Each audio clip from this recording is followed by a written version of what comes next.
শুধু আজকের জন্য 17 জানুয়ারি ক্ষমাশীলতা। আমরা যখন বুঝি যে অন্যরা আমাদের ক্ষমা করুক এটা আমাদের প্রয়োজন, তখন আমরাও অন্যদের ক্ষমা করতে চেষ্টা করি। অন্ততপক্ষে আমরা আর জেনে বুঝে অন্যদের জীবন দুর্বিষহ করে তুলি না। বেসিক টেক্সট, পৃষ্ঠা নাম্বার 38।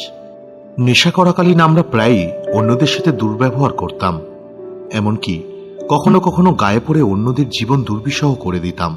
রিকভারিতেও আমাদের হয়তো একটা প্রবণতা থাকে অন্যদের কাজের সমালোচনা করার, কারণ আমরা ভাবি যে ওই লোকটার কি করা উচিত ছিল সেটা আমরা ভালো বুঝি। কিন্তু রিকভারিতে এগিয়ে চলতে চলতে আমরা প্রায়ই দেখি নিজেদেরকে মানতে হলে আমাদেরকে চারপাশের লোকেদেরকেও মানতে হবে। অন্য কারোর মধ্যে যখন পাগলামি দেখা দেয়, সেটা বসে বসে দেখা বেশ কঠিন কাজ, কিন্তু যদি আমরা নিজেদেরকে সমস্যা থেকে সরিয়ে নিই, তখন আমরা সমাধান নিয়ে বাঁচতে শুরু করি। আমরা যদি অন্যের কাজকর্মে আঘাত পাই, আমরা ক্ষমাশীলতার নীতিটা ব্যবহার করতে পারি।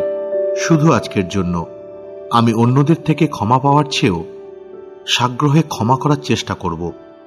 আমি এমনভাবে কাজ করতে চেষ্টা করব যে আমি নিজেকে ভালোবাসার যোগ্য বলে মনে করতে পারি।